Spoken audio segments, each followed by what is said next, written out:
বাংলাদেশ ক্রিকেটে আবারও পরিবর্তনের গুঞ্জন। বোর্ডে ভেতরে ভেতরে আলোচনা, বর্তমান নেতৃত্ব কি টিকবে নাকি আসছে নতুন সভাপতি?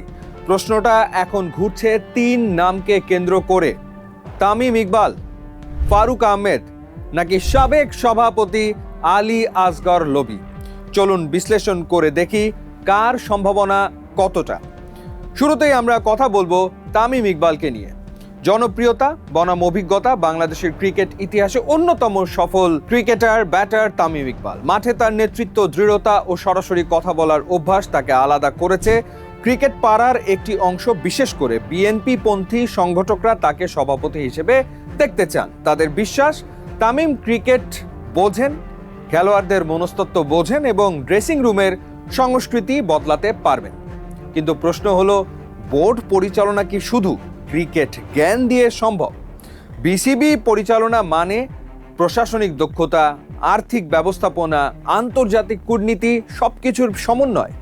তামিমের জনপ্রিয়তা ও ক্রিকেটীয় গ্রহণযোগ্যতা বড় শক্তি হলেও প্রশাসনিক অভিজ্ঞতার জায়গায় তিনি এখনো নতুন। তাই তার সম্ভাবনা নির্ভর করছে রাজনৈতিক সমর্থন ও বোর্ডের ভেতরের সংখ্যাগরিষ্ঠ সমর্থনের ওপর। এবার কথা বলা যাক ফারুক আহমেদকে নিয়ে। অভিজ্ঞ প্রশাসক, বর্তমান সহসভাপতি ফারুক আহমেদ ক্রিকেটার হিসেবেও পরিচিত ছিলেন, আবার বোর্ড প্রশাসক হিসেবেও অভিজ্ঞ। তিনি আগে জাতীয় দলের প্রধান নির্বাচক ছিলেন, এমনকি অন্তর্বর্তীকালীন সময়ে সভাপতি হিসেবেও দায়িত্ব পালন করেছেন। বোর্ডের ভেতরের কাঠামো, ফাইলপত্র, আর্থিক ও প্রশাসনিক দিক সবকিছু তার জানা। এই অভিজ্ঞতাই তাকে একটি শক্ত অবস্থানে রাখে। তবে প্রশ্ন হলো, বোর্ডে যদি বড় পরিবর্তন আসে তাহলে কি তাকে নতুন মুখ হিসেবে দেখা হবে নাকি পুরনো ধারাবাহিকতার অংশ হিসেবে?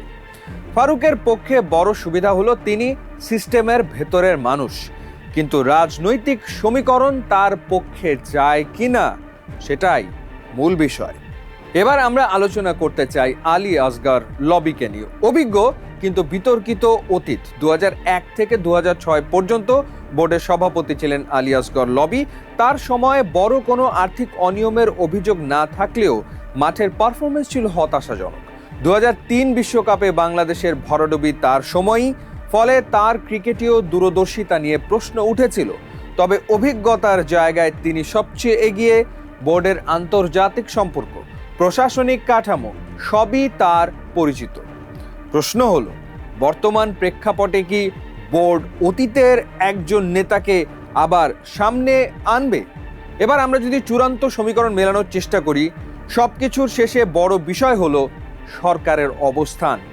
বিসিবির মতো একটি সংস্থায় সভাপতির পরিবর্তন কেবল বোর্ডের ভোটে নয়, রাজনৈতিক সমর্থনের সঙ্গেও জড়িত। নতুন ক্রীড়া প্রতিমন্ত্রী ও সরকারের উচ্চ পর্যায়ের সবুজ সংকেত ছাড়া বড় পরিবর্তন সম্ভব নয়।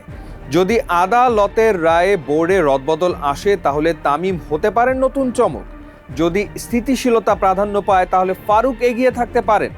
আর যদি অভিজ্ঞতা ও পুরনো সম্পর্ক কাজে লাগে তাহলে আলী আসগর লবি ফিরে আসতেও পারেন। এই মুহূর্তে নিশ্চিত করে কিছু বলা কঠিন।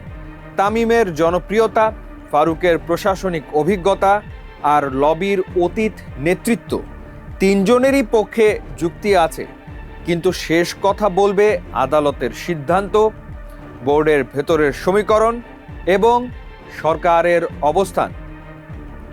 এখন প্রশ্ন, আপনি কাকে দেখতে চান বিসিবির সভাপতি হিসেবে?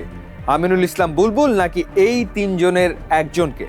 কমেন্টে জানাতে ভুলবেন না।